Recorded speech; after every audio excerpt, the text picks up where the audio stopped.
Hola gente, ¿cómo les va? Tanto tiempo, me pareció interesante subir un video sobre este tema, el abordaje endovascular de los aneurismas cerebrales, ¿sí? Este, Dado la prevalencia de la patología, las altas tasas de morbilidad y mortalidad y el bajo screening que, que tiene, digamos, hoy por hoy. Esto sería más que nada una aproximación al tratamiento endovascular de los aneurismas cerebrales. Y digo, ¿por qué una aproximación? Porque la verdad es que el tema da muchísimo que hablar.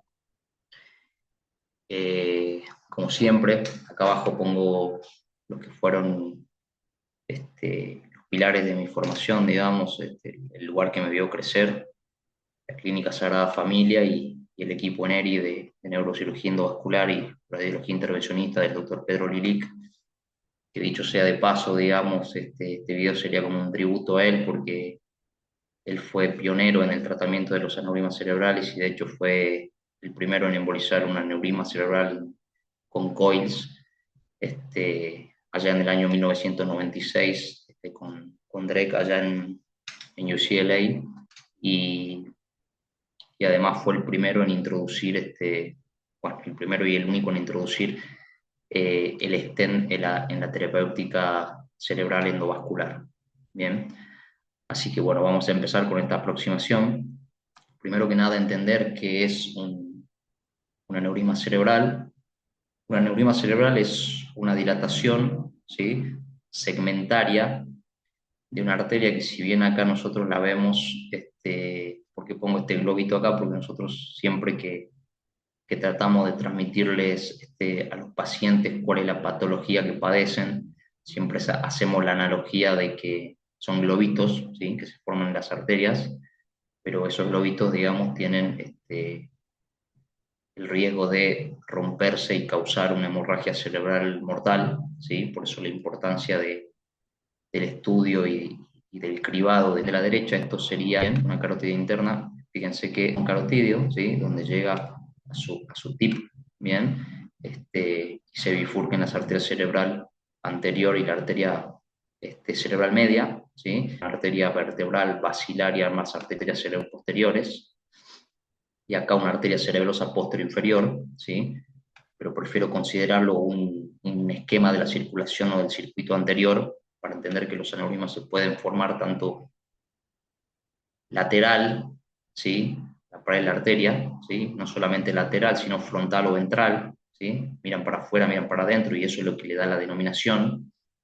Eh, en cualquier porción del segmento del sifón carotidio se pueden formar en las bifurcaciones de las arterias, se pueden formar en el mismo tip carotidio, que de hecho esto lo describió Lawton como las leyes de formación de aneurisma, digamos, que él decía que donde el flujo es turbulento y además donde el flujo tiene alto impacto, como son justamente las bifurcaciones o los tips, tanto basilar como el tip carotidio, ¿sí?, o las bifurcaciones, o donde el segmento está debilitado y el flujo turbulento, tienden más a la formación de aneurismas, ¿sí?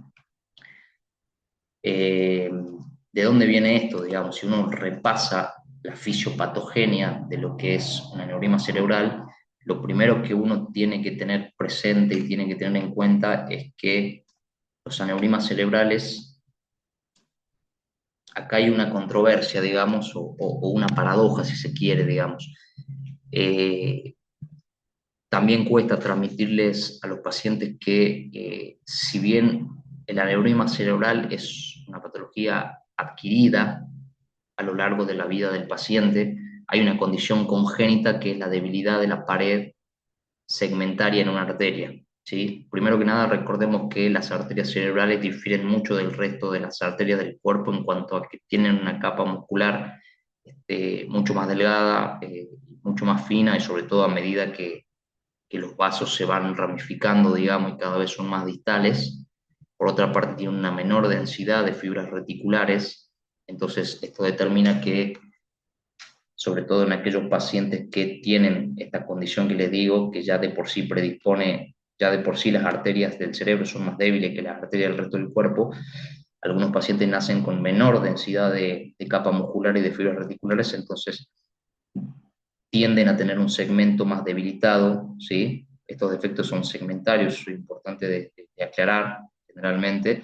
Entonces, los distintos factores de riesgo que hacen impacto a lo largo de la vida del paciente, como son, por ejemplo, la hipertensión arterial, el tabaquismo, el solo hecho de ser mujer, eh, por supuesto, el estrés, los anticonceptivos, etcétera, van haciendo, van teniendo impacto, digamos, en este defecto congénito, volviendo una patología adquirida que es la formación del saco aneurismático y el aneurisma cerebral.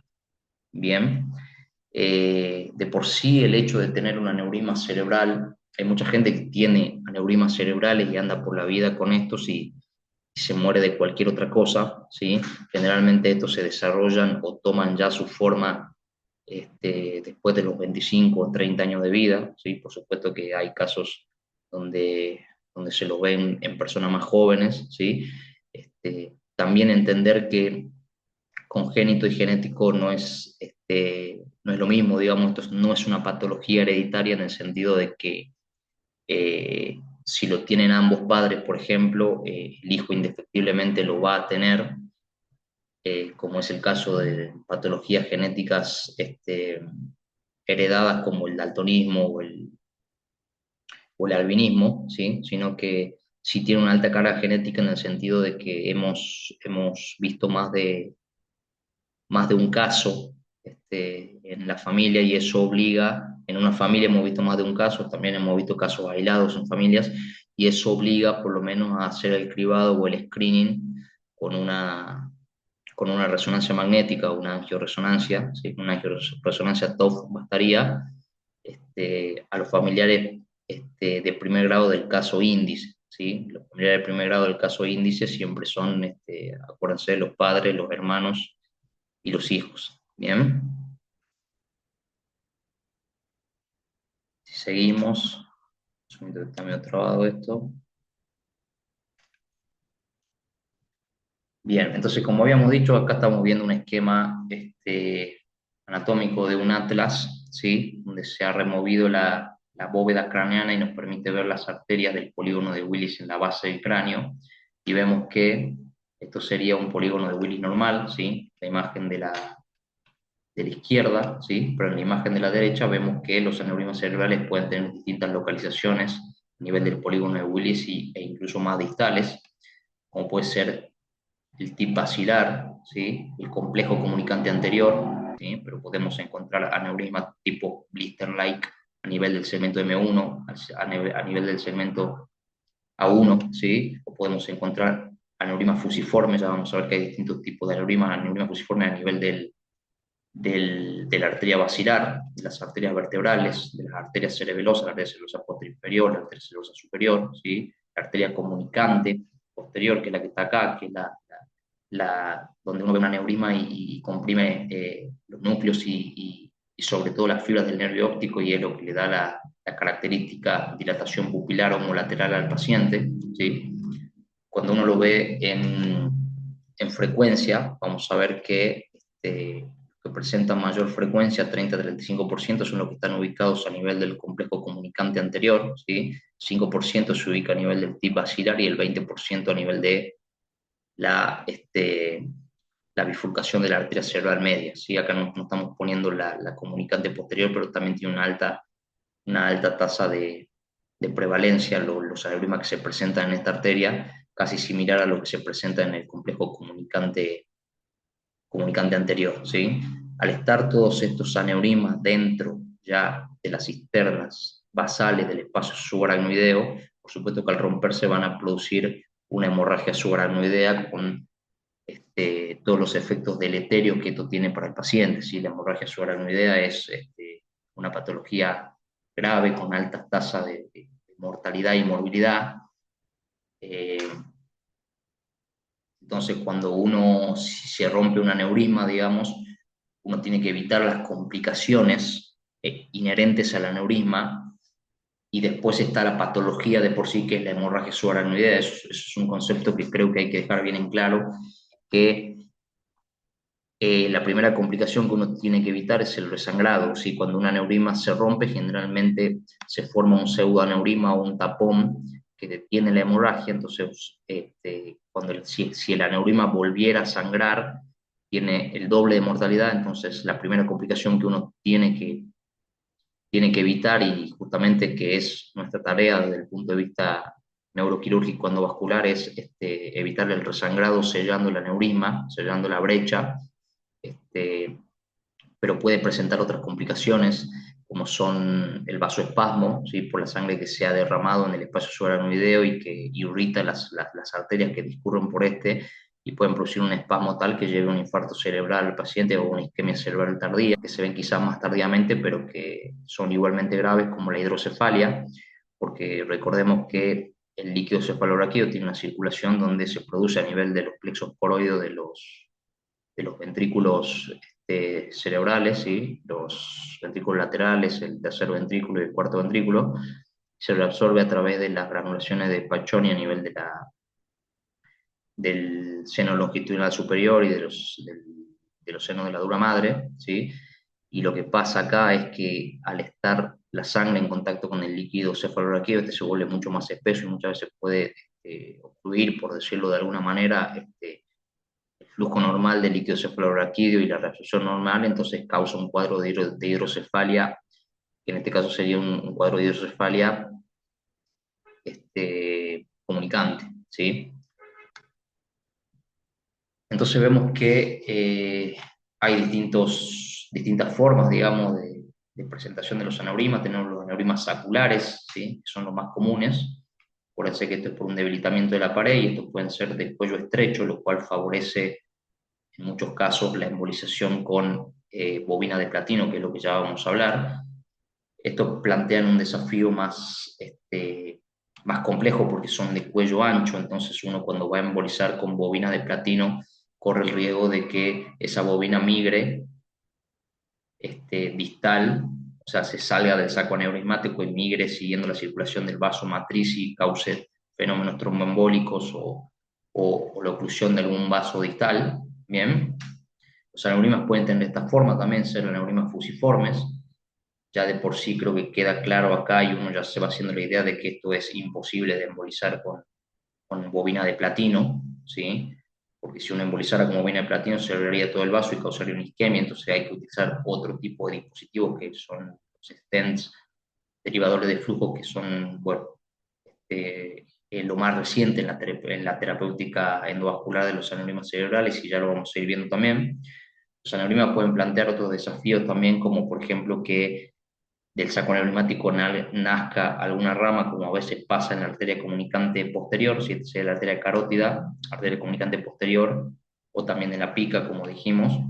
Entonces esto también plantea un desafío, porque uno tiene que, si tuviese que embolizar con bobina de platino, tiene que armar una canasta de las bobinas de platino que no comprometa la circulación normal de este vaso, ¿sí? O sea, no sacrificar la circulación de este vaso, porque puede causar un infarto cerebral en el territorio de irrigación de este vaso, ¿sí? Y otras localizaciones más complejas, como son que ya dan ramas de ese aneurisma. Entonces vamos a ir viendo muy de a poco que hay distintos tipos de abordajes para el tratamiento de los aneurismas cerebrales. Entonces, ¿qué tratamiento elegir según el caso, digamos? O sea, tenemos el ejemplo que dijimos, que son casos de aneurismas no rotos, que acá uno empieza la carrera desde adelante, digamos, porque está haciendo prevención de la patología, que sería la hemorragia subaracnoidea, que es muy distinto a esto, que cuando el aneurisma ya se rompió y causa una hemorragia subaracnoidea, que puede, acuérdense que tenemos la escala tomográfica de Fisher, ¿sí? ¿No? De Fisher 1, hasta donde no se ve sangre, y generalmente se la reconoce en una punción lumbar, donde uno ve un líquido cefalorraquídeo xantocromático, hasta la escala de Fisher 4, que es el volcado, digamos, en el espacio subaracnoideo del líquido cefalorraquídeo, y que además pueden tener hematomas o volcado intraventricular. Acá uno empieza la carrera desde atrás, sobre todo si son pacientes que acuden a la guardia con un alto grado en la escala clínica, digamos, que sería la escala de Hunt y Hess, que sería el grado máximo, que sería el grado 5, donde el paciente está en coma. El grado máximo de la escala tomográfica es la escala de Fisher, que es la escala, como te dije, la Fisher 4, y después tenemos otra escala que no es precisamente de la hemorragia subaracnoidea, pero que sí nos da la pauta de cómo estaba el paciente antes, para evaluar cómo está después de la evolución de la patología, si es que sobrevive y después del tratamiento, que es la escala de ranking modificada, que acuérdense que tenemos ranking 1, que es el paciente que totalmente autoválido, hasta la escala de ranking modificada del grado 5, que es un paciente totalmente dependiente, y el 6, que es la muerte del paciente. Entonces, tenemos el pozo, que sería el aneurisma. ¿Cómo lo tapamos? ¿Sí? Tenemos dos maneras, o lo rellenamos o lo cubrimos. Entonces, esto fue el paradigma del tratamiento de los aneurismas cerebrales durante muchísimo tiempo, digamos. Estas son las bobinas de platino que yo le digo, ¿sí? Entonces, uno, desde el punto de vista de la terapéutica endovascular, asciende, navega intravascularmente con un microcatéter que lo posiciona en el saco aneurismático y empieza a colocar estas bobinas de platino que ya vamos a ver que son inteligentes y tienen memoria y cada vez son mejores, digamos, las que van apareciendo en el mercado. Entonces uno va rellenando y la bobina sola con su memoria y la inteligencia que tienen se va a morir. Generalmente, obviamente va a depender del tamaño del aneurisma, cuántas bobinas de platino uno tenga que introducir, pero lo ideal es rellenarlo. Esto fue el paradigma de tratamiento durante mucho, mucho tiempo, incluso antes de que aparezca el abordaje endovascular, que era hacer una craneectomía. El neurocirujano buscaba el aneurisma roto y se le colocaba un clip, ¿sí? Esto no es que hoy en día esté relegado al pasado ni nada por el estilo, pero es tan efectivo quizás como la embolización endovascular, pero hoy en día, si uno le da a escoger al paciente, digamos, un abordaje mínimamente invasivo como es el abordaje endovascular, que incluso se puede hacer un abordaje por la arteria radial,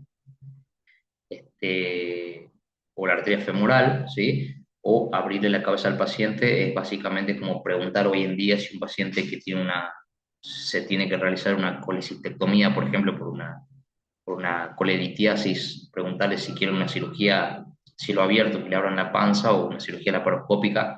Yo creo que sería la mejor analogía que se podría hacer. Ambas dos son efectivas y en manos de un cirujano avesado, ambas dos pueden tener muy buenos resultados. Sobre todo, esto se sigue practicando cuando no es posible el abordaje endovascular, ya sea porque no se cuenta, porque no estamos en un centro que cuente con la tecnología, ¿sí? O con una sala de hemodinamia y neurointervencionistas, este, o cuando la anatomía del aneurisma por ahí es tan dificultosa que no se puede realizar el coiling, ¿sí? Coiling es, acuérdense, bobina de platino o alambre de platino, es lo mismo que coils.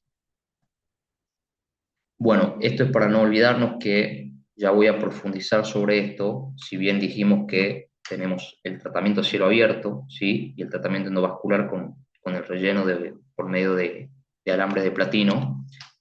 Hoy en día ha aparecido esta nueva tecnología que la verdad que es una maravilla. Ahora vamos a hacer hincapié en este tema, que son los stents diversores de flujo o redireccionadores de flujo, ¿sí? Que lo que hacen es, uno coloca el stent en el vaso matriz, ¿sí? Supongamos que acá hay un aneurisma lateral en esta arteria, uno coloca el stent en el vaso matriz.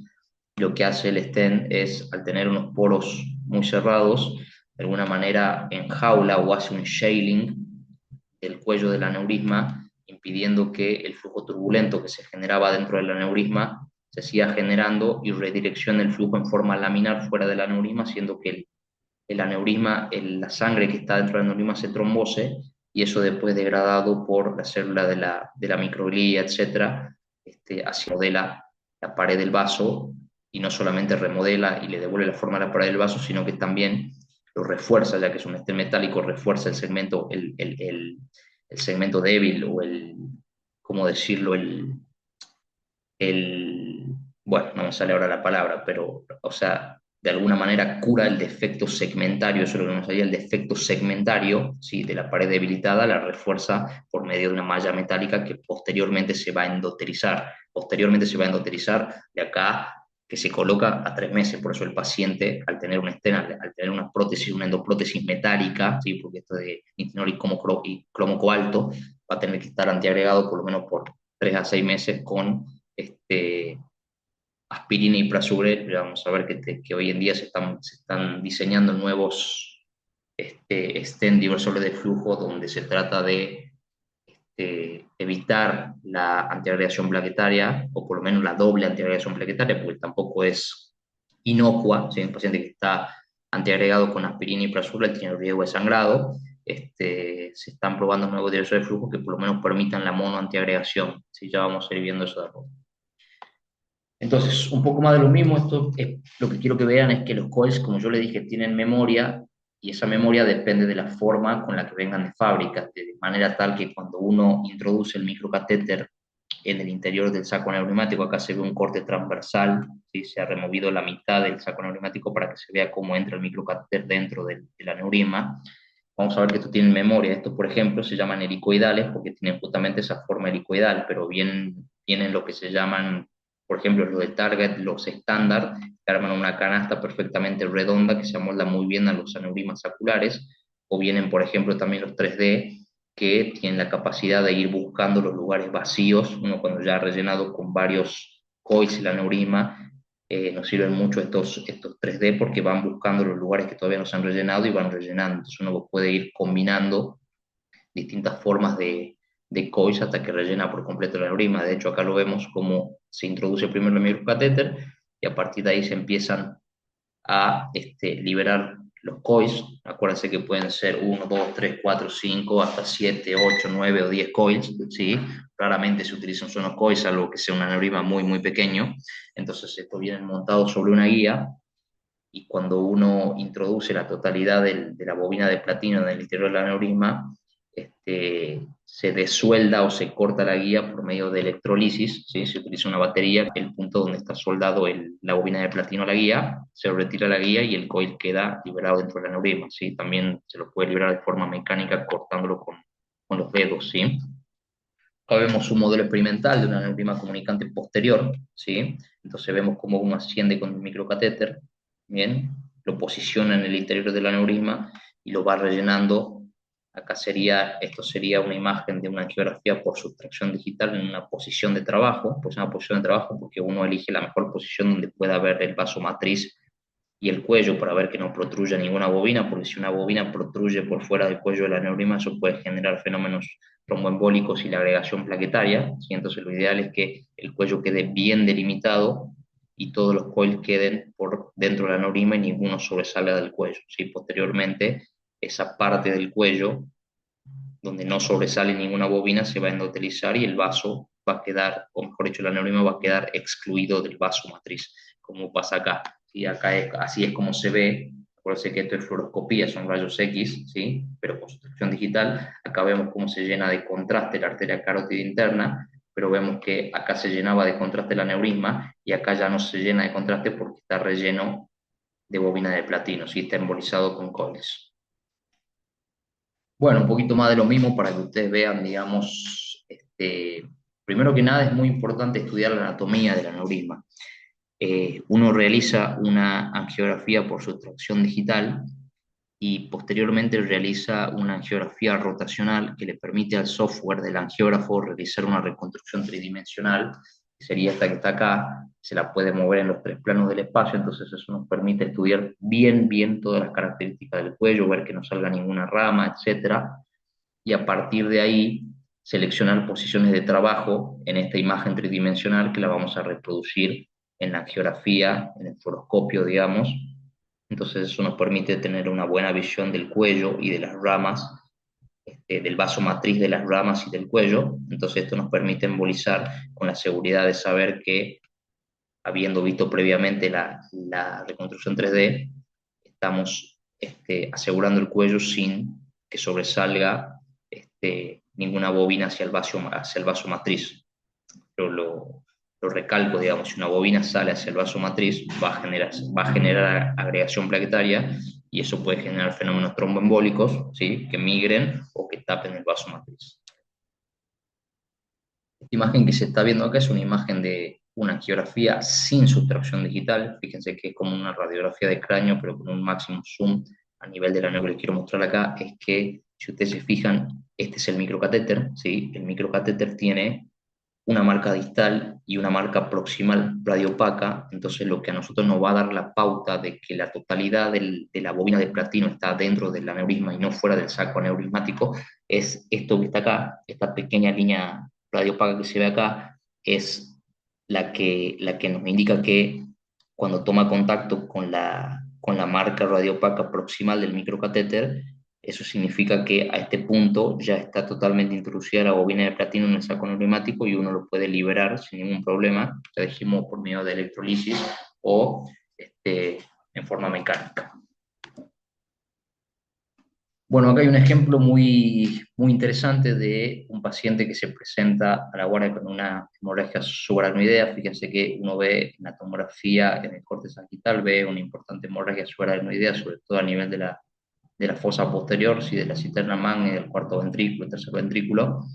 Y cuando hacemos la angiografía por sustracción digital, bueno, ya de por sí que creo que queda claro que cuando uno dice hemorragia subaracnoidea no traumática, casi siempre se correlaciona con la ruptura espontánea de un saco neurismático, ¿sí?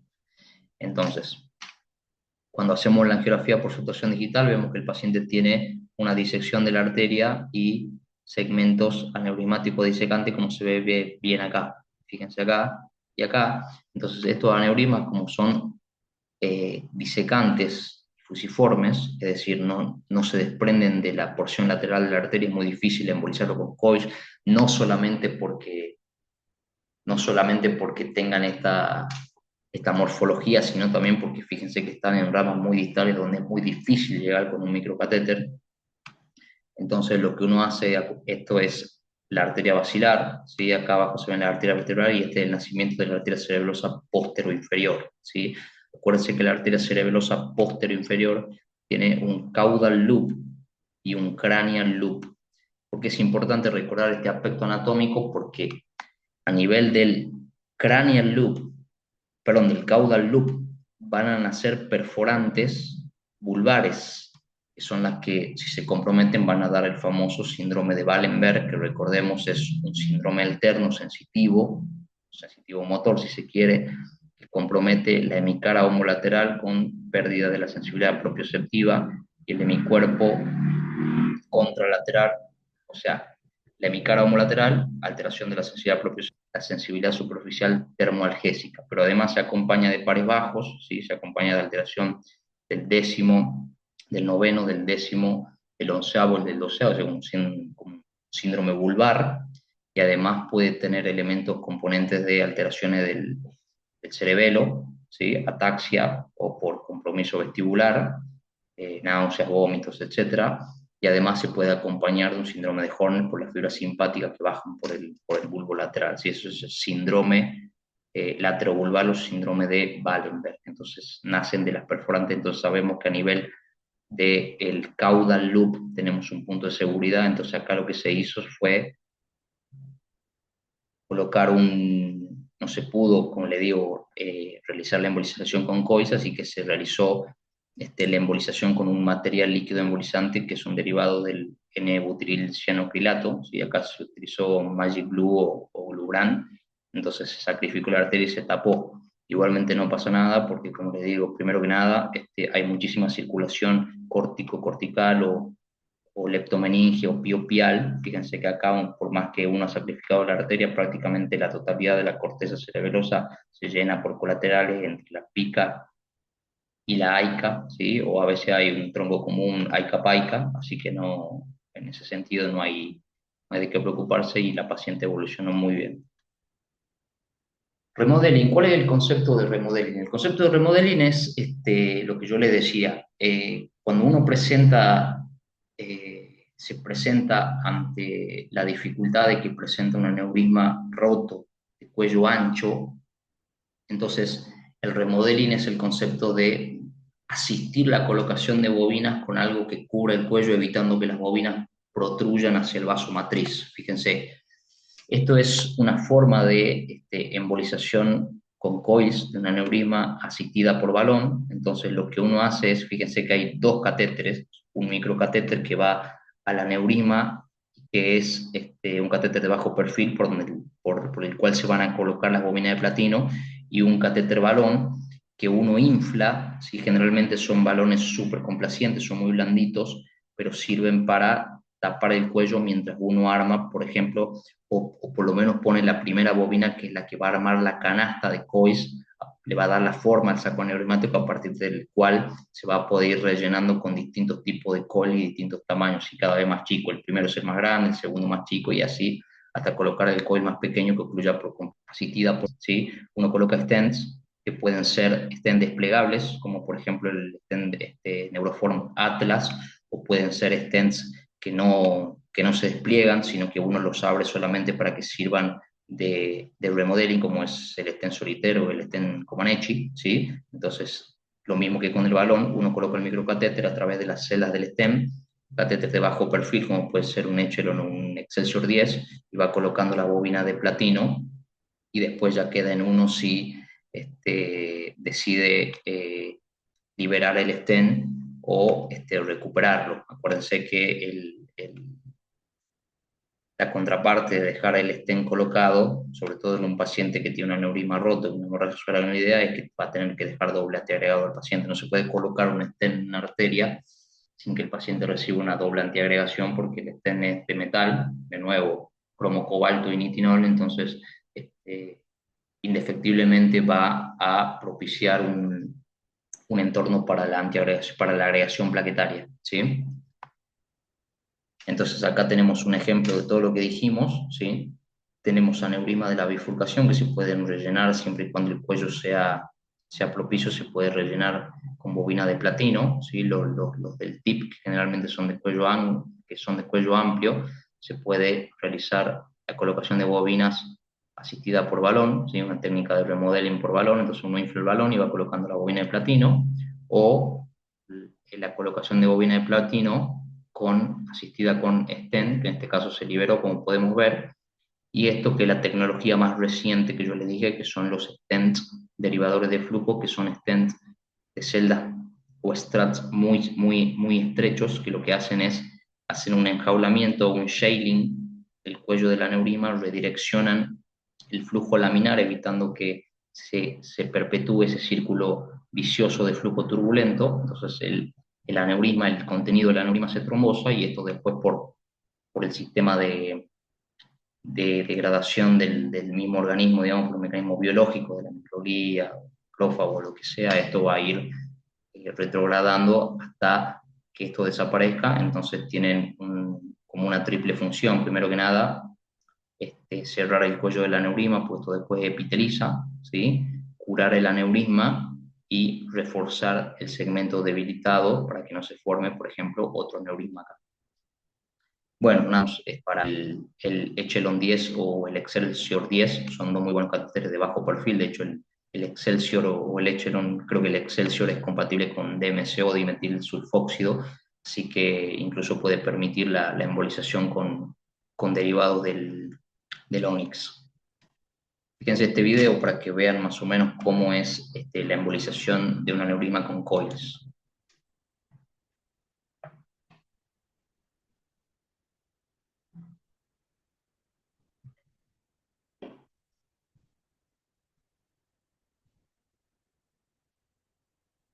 Ese es un tipo de coils, ¿sí? Depende de la marca, depende de muchas cosas, ¿sí? Fíjense cómo muestra la superficie de platino.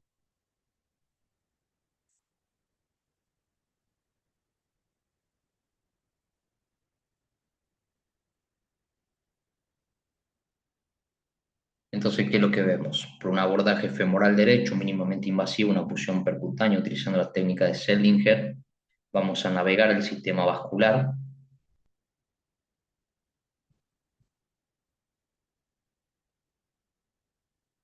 Con el microcatéter, primero la microguía, y a través de esta introducimos el microcatéter en el interior del saco aneurismático. Y fíjense lo que yo les decía, tienen memoria y tienen inteligencia, entonces van adquiriendo la forma del saco aneurismático, ¿sí? Entonces uno empieza a desplegar los coils, fíjense cómo solitos se acomodan a la forma del aneurisma, entonces genial, increíble.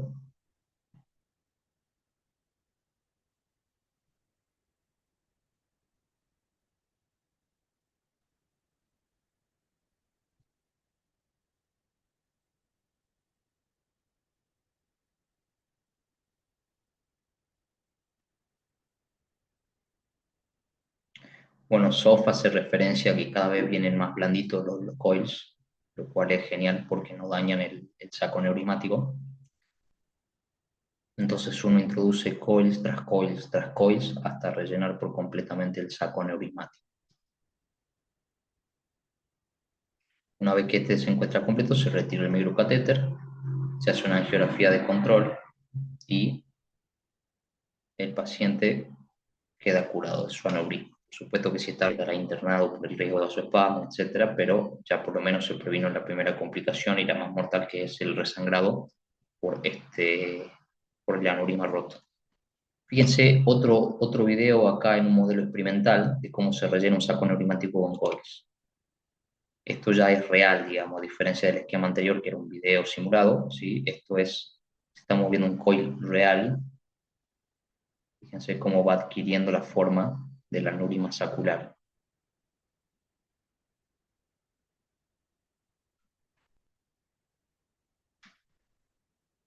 Y en este video vamos a ver una técnica de remodeling que es la embolización de un aneurisma con coils, utilizando un stent para proteger el cuello de la migración de las bobinas.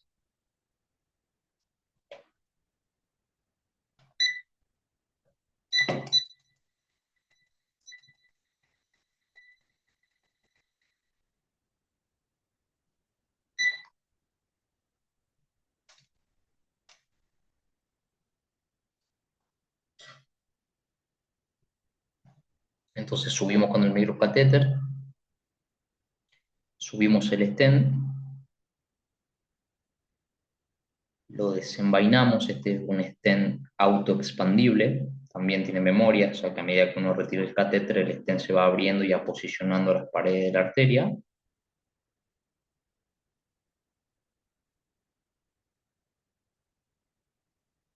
Y posteriormente, con un catéter de más bajo perfil, vamos a navegar por el interior del stent.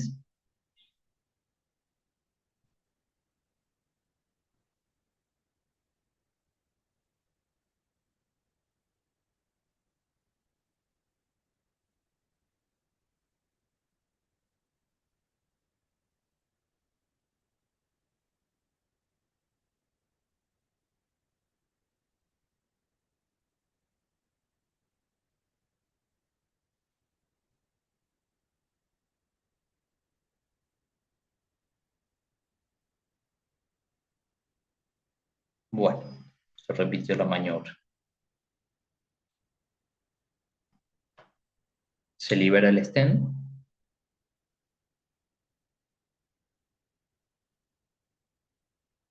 y una vez liberado el stent, ¿sí? Ahí vemos cómo se desuelda de su guía.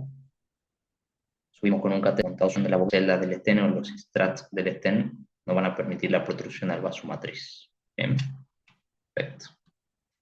Bueno, en cuanto a los stents, ¿qué son los stents? Los stents eh, son estructuras metálicas, ¿sí? Similares a un rulero, como los que utilizaba doña Florinda o doña Clotilde, ¿sí? Este, Están hechos de metal, ¿sí? Que tienen celdillas. O sea, el diseño de los stents que hay actualmente en el mercado, tanto para el intervencionismo neurovascular como para el cardiointervencionismo, tenemos stents que son balón expandibles, ¿sí? Estos tienen una muy alta fuerza radial. De hecho, se los utiliza para la angioplastia cuando hay que romper o abrir placas ateroscleróticas calcificadas y muy duras. Estos vienen montados sobre un balón y soldados a una guía, ¿sí? De nuevo. Entonces lo que uno hace es navegar con el stent cerrado montado sobre el balón, navegar en la circulación intracerebral, colocarlo a nivel del segmento estrecho o estenótico, ¿sí? Y una vez que está colocado a ese nivel, se utiliza un insuflador y se lo insufla a presión, midiendo bien las atmósferas, ¿sí? Generalmente se los insufla de 8 a 12 atmósferas, guiado por visión fluoroscópica, ¿sí? Por supuesto que se llena con contraste, sea, esas atmósferas, el balón se lo va inflando con contraste, entonces nosotros tenemos visión radioscópica directa todo el tiempo, en vivo y en directo, y vemos cómo se va inflando el balón y va abriendo la arteria. ¿Sí? Estos son los stents balón expandible y como le dije, tienen alta fuerza radial, entonces son los que se utilizan para abrir placas o estenosis ateroscleróticas. Después tenemos los stents autoexpandibles, que tenemos los de malla de alambre trenzado, ¿sí? Que son los stents derivadores de flujo de los que ya vamos a hablar. Y tenemos los stents cortados con láser, que pueden ser de celdas cerradas o celdas abiertas. Digamos, literalmente celdas cerradas o celdas abiertas dependen de el tamaño y la forma de los estratos de las celdas. Mientras más abiertas sean las celdas, se habla de stent de celdas abiertas, y stent de celdas cerradas, que pueden ser stent, por ejemplo, que poseen fuerza radial, como son los stents que se utilizan en las angioplastias carotídeas, cerradas, y el Pressé sería un stent de alta fuerza radial también para estenosis carotídea, el Protégé, perdón, de alta fuerza radial y de celdas abiertas, ¿sí? Pero también tenemos stent de celdas cerradas, como el Neuroatlas stent para remodeling o para algunas disecciones intracraneales, este, y también hay stent de celdas abiertas como el Preset o el P-Relax para el tratamiento endovascular neurointervencionista. Entonces, stents derivadores de flujo. Lo importante de entender de estos stents es que se liberan de segmento sano a segmento sano en un aneurisma que nace lateral en la pared de la arteria, ¿sí?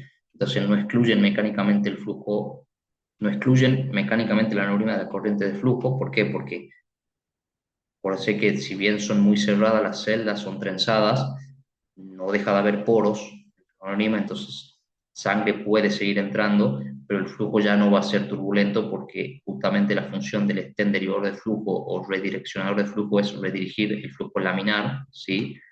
Haciendo que quede estancado el flujo en el aneurisma, se trombose y después sea degradado y remodelan la forma, la pared del vaso matriz, y además refuerzan esto después, epiteliza, ¿sí?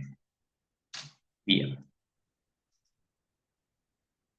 Creo que esto es importante decir, es que a veces uno cuando estos estén derivados del flujo también tienen memoria y tienen la capacidad de adecuarse a las curvas que tiene una determinada arteria, por ejemplo, las curvas del sifón carotídeo, digamos, que son eh,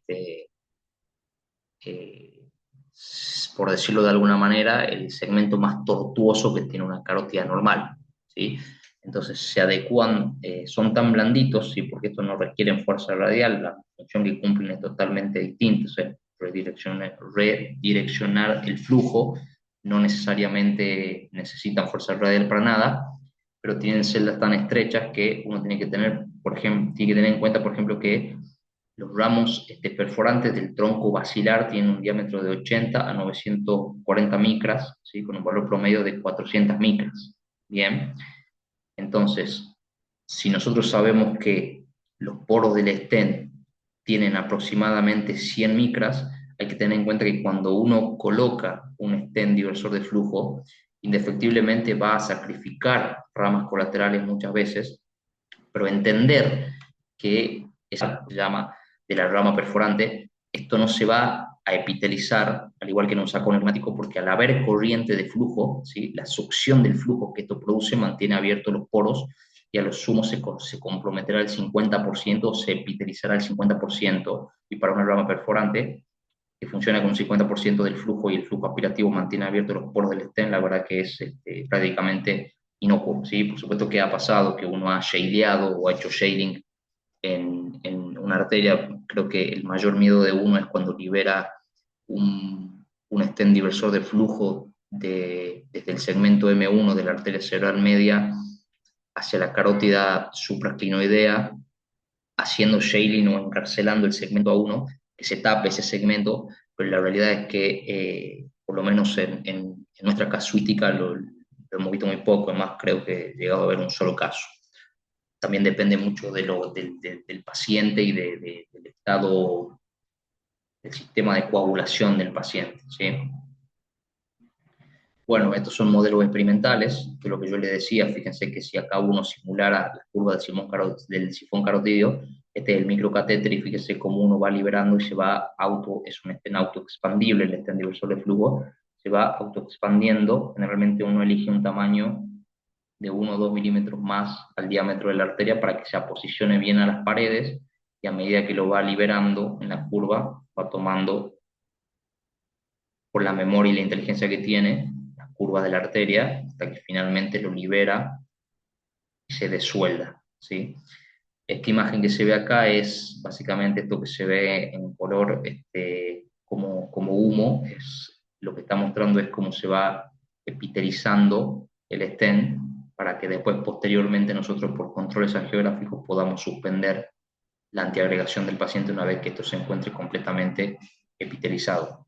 Que sería esto lo que buscamos. Este sería un saco aneurismático, acá abajo estaría la arteria matriz y vemos cómo acá está el estén diversor de flujo y acá antes había una comunicación directa entre el flujo sanguíneo del vaso matriz y el saco aneurismático. Fíjense cómo se ha epitelizado completamente. ¿Sí? Si bien esto es un esquema, esto después está lleno de trombos, se va a ir degradando hasta desaparecer. Acá lo vemos como queda colocado perfectamente, ya con el aneurisma curado. ¿Sí?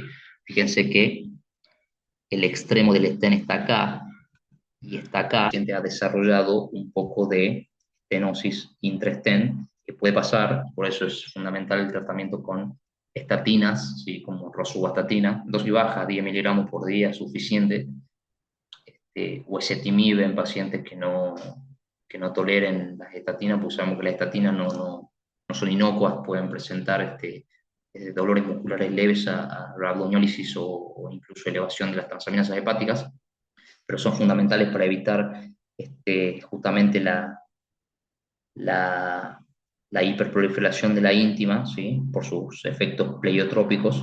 Entonces, por lo menos el paciente tiene que recibir, aunque sea 5 miligramos por día mínimamente. ¿Sí?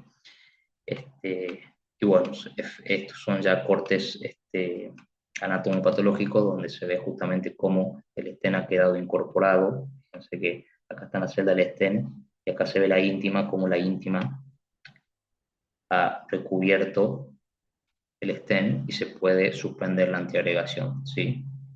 Las estatinas serían para evitar la proliferación miointimal. Bien, lo mismo acá se ve la celda del stent y como la íntima ya ha endotelizado perfectamente, acá se ve la luz del vaso matriz, ha endotelizado perfectamente el vaso y el cuello del estena donde se ve acá se ve totalmente enjaulada o shaleada, shaling, el cuello del aneurisma.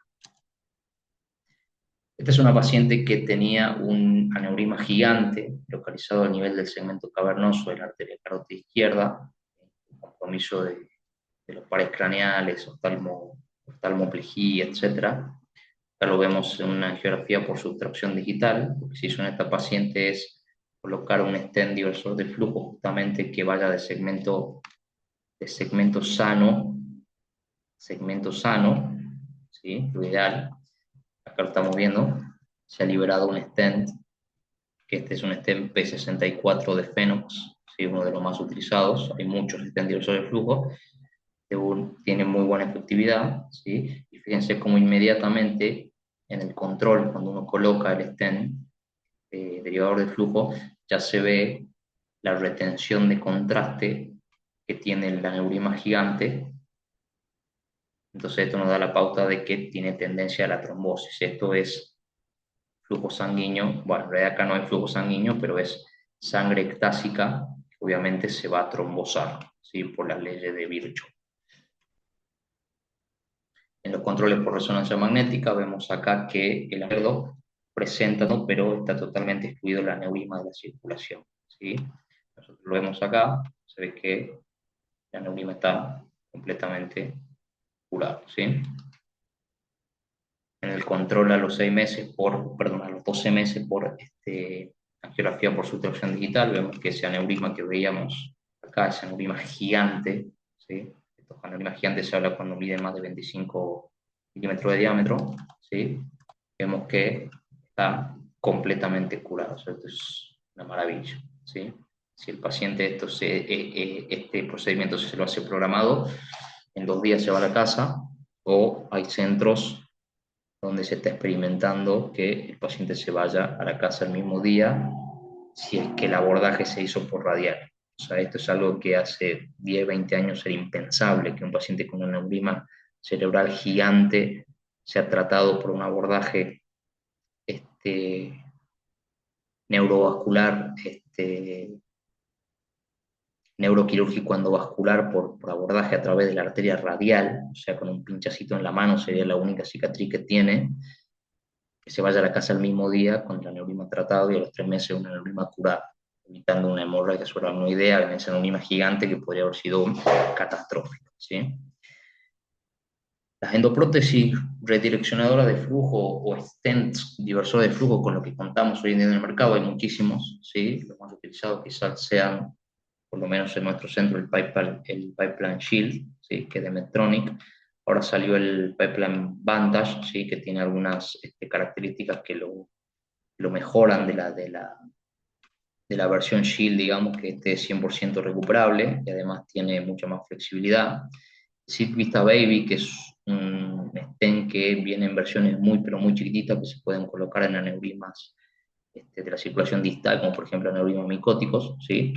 El Surpass, que lo utilizamos mucho en los aneurismas fusiformes, lo utilizamos en forma telescopada del tronco de la arteria basilar, ¿sí? En forma telescopada hacia una o hacia otra vertebral, cuando la, la arteria basilar se encuentra fusiforme, dolicoestásica, que andan muy bien, ¿sí? Le devuelven la forma al vaso. Acuérdense que estos eh, no solamente tienen la capacidad de curar el aneurisma, sino que tienen la capacidad de remodelar el vaso y devolverle la forma.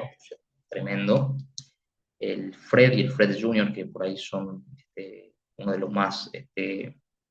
de los que más se han usado en el mercado, digamos, todavía sigue en vigencia, muy bueno también, pero bueno, se ha ido relegando por estos nuevos extendidos de flujo, ¿sí? El P48 y el P64 de Phenox MWHPC. Ahora vamos a ver que HPC significa una cobertura de polímero hidrofílico, que es lo que trata de hacer esta cobertura interna, es simular el glicocálix de las arterias y con esto tratar de que el paciente no necesite doble antiagregación, sino monoantiagregación, ¿sí? Ya sea con aspirina o plasurel. En nuestro caso, preferimos dejarlo con plasurel únicamente. Le tenemos un poco más de respeto a la aspirina sola, ¿sí? Y stents o dispositivos endosaculares derivadores de flujo, como son el Contour endosaculares, porque estos van dentro del aneurisma, y el Web, ¿sí? El P-Conus y el P-Canvas, que el P-Conus viene también con cobertura HPC, porque el P-Conus es como una florcita, ¿sí? Que va en el cuello del aneurisma, en la base del aneurisma, y se lo va rellenando con coils, y esto hace de sostén, pero a diferencia de las técnicas de remodeling, queda liberado, y hay una porción que queda en el vaso matriz, entonces el paciente tiene que quedar antiagregado como si tuviese un stent, a pesar de que la flor queda dentro del saco neurismático. Saber que ahora viene con cobertura HPC, ¿sí? Acuérdense, cobertura de polímero hidrofílico, entonces se lo podría dejar mono antiagregado. Y el P-Canvas, que es también un dispositivo, tanto el P-Conus como el P-Canvas no son diversores de flujo, los puse acá solamente para recordar, pero no son diversores de flujo, pero sí son dispositivos intersaculares. El P-Canvas es parecido al P-Conus, pero tiene más esta formita de copita, ¿sí? Y el stent que queda en el vaso matriz. Acá lo vemos al P-Conus, digamos, hora de despertarse. Acá lo vemos al P-Conus, ¿sí? Colocado, fíjense lo que yo les decía, en la parte larga queda en el vaso matriz, que ya viene con cobertura HPC, por suerte, y la florcita, ¿sí? Que antes venía de 4 pétalos, en el nuevo HPC viene de 6 pétalos, sostiene a manera de mano, si se quiere, agarrando la canasta de las bobinas de platino. Doctor Pedro Lilic, como siempre, no es para menos. El P-Conus 2, que es lo que yo le decía, con 6 pétalos y cobertura de polímero hidrofílico, ¿sí? Con VinCT sería como una tomografía tridimensional con muy poco contraste para ver muy poco del vaso y ver bien el stent. y como este queda aposicionado en la pared y en el aneurisma, entonces vemos que en el vaso matriz queda la rama, ¿sí? Y dentro del aneurisma quedan los pétalos, que sería visto en un corte coronal, si se quiere, y acá vemos en un corte lateral o parasagital cómo queda la rama en el vaso matriz y dentro del saco neuromático los pétalos, y esto después se llena con coins. Esto vemos, quería despertar. Acá vemos el P-Canvas. Lo que yo le decía, este tiene como una copita, también, al igual que el P-Conus, tiene una rama que va en el vaso matriz, que es lo que sostiene, y por eso el paciente tiene que quedar antiagregado. El P-Canvas no tiene cobertura HPC, igualmente hoy se usa muy poco, ¿sí? Porque es previo al lanzamiento del P-Conus. El P-Canvas tiene esta copita como de tela, ¿sí? Donde va a sostener el CAS de coils o la canasta de coils que después se va a armar acá. Más fotos del P-Canvas, ¿sí? Para que se vea bien la florcita con la tela, ¿sí? Y acá se ve bien, pareciera un stent, ¿sí? Que es lo que va a sostener, y esto va, es un dispositivo endossacular dentro del saco neuroimático. Vamos a ver en este video la colocación de un stent, si no me equivoco, este era de un stent derivador de flujo. Sí, prima, film, o en vías,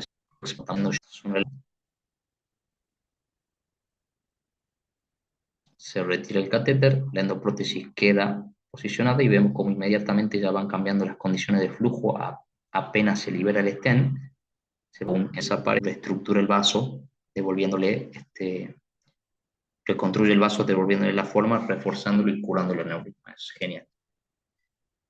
Bueno, esto es para que vean un dispositivo endossacular diversor de flujo como es el web, en un tip basilar, fíjense cómo se libera y rellena el aneurisma. Perdón, tip basilar, ahí se ve que es la bifurcación de la arteria cerebral media.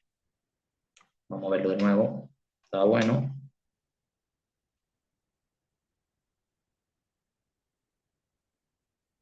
Dispositivo endossacular, derivador de flujo. Bien, esto para que vean algunas imágenes de aneurismas tratados con diversores de flujo, ¿sí?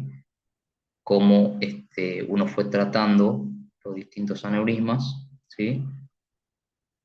Y cómo en el COMBIN-CT se puede ver perfectamente tanto la posición, acá se ve el aneurisma, tanto la posición del diversor de flujo contra la pared, como todo el contorno, y ver bien que tanto el extremo proximal como distal del stent recubran el cuello aneurismático, ¿sí? Un poquito más de lo mismo, ¿sí? Acá se ve un aneurisma a nivel de la arteria pericallosa, ¿sí? Fíjense que la arteria finita, por supuesto, se utilizó un stent de Phenux, un P48, ¿sí? Entonces en el COMBIN-CT se ve perfectamente aposicionado a la pared, como en la grafía 3D, en los controles se ve como ha sanado el aneurisma. Bueno, esto es lo que yo les decía, digamos, lo ideal sería llegar a una mono antiagregación con aspirina. Hay muchos trabajos publicados, digamos.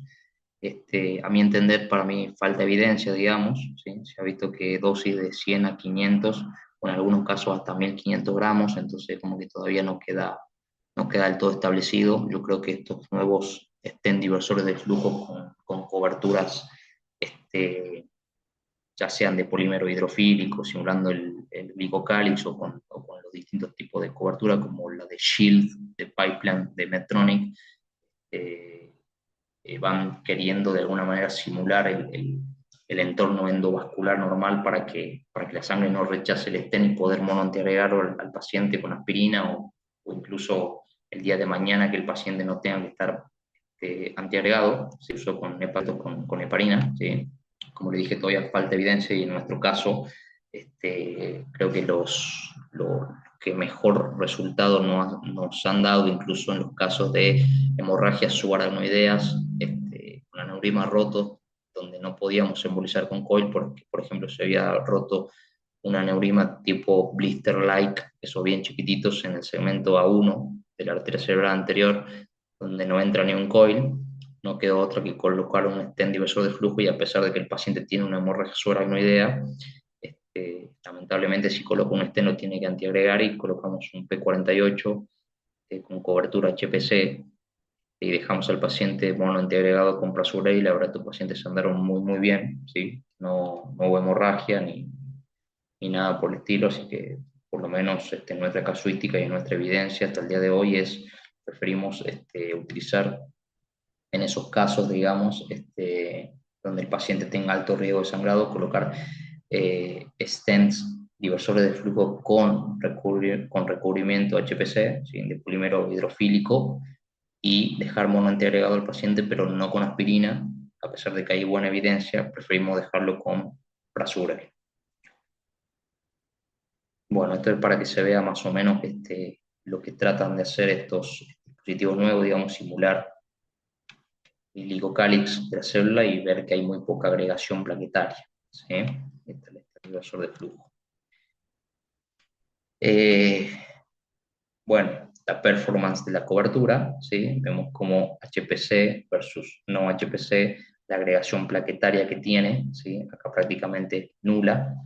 Esto es, por supuesto, visto ya por microscopía electrónica, pero esto nos da la pauta de que la cobertura HPC por polímero hidrofílico es efectiva. Bien, si lo vemos, si vemos esto plasmado en un estudio, digamos, en un análisis, vemos que los stents que tenían cobertura por polímero hidrofílico versus los que no tenían mucha menos tasa de agregación plaquetaria que estos stents que no estaban recubiertos, ¿sí? Entonces, que hay evidencia, la hay. Esto es lo que se viene, digamos, las imágenes endovasculares eh, en nuestro caso, por tomografía de coherencia óptica, ¿sí? A través de un catéter montado con un dispositivo para realizar la TOC o la tomografía por coherencia óptica, eh, para ver cómo va el aneurima y cómo se va epitelizando conforme pasa el tiempo, o también se puede utilizar en caso de no contar con la tecnología de tomografía por coherencia óptica, un IBUS o un ultrasonido endovascular que también nos brindaría imágenes de muy buena calidad. Fíjense que acá lo que está mostrando es un paciente solamente antiagregado con aspirina y un paciente con doble antiagregación plaquetaria, ¿sí? El paciente con doble antiagregación plaquetaria, fíjense que epiteliza mucho más rápido que el paciente que solamente está con aspirina, por eso nosotros preferimos, de hecho, fíjense que la diferencia entre HPC y un P48 que no tiene cobertura por polímero hidrofílico, ¿sí? Por eso nosotros preferimos utilizar, en el caso de utilizar un stent HPC, preferimos utilizar Prasugrel en vez de solo aspirina, ¿sí? Bueno, nada, muchas gracias. El tema es complejo, espero que no haya sido muy denso, que se haya entendido. Como les dije, hay mucho por hablar sobre este tema, así que creo que el próximo video podría ser las complicaciones relacionadas con el tratamiento de neurismas cerebrales, ¿sí? Tanto migraciones de la bobina como protrusión de la canasta de Coix o fenómenos tromboembólicos como la agregación del estén, etcétera. Ya iremos viendo. Así que bueno, muchísimas gracias y nos vemos en el próximo video.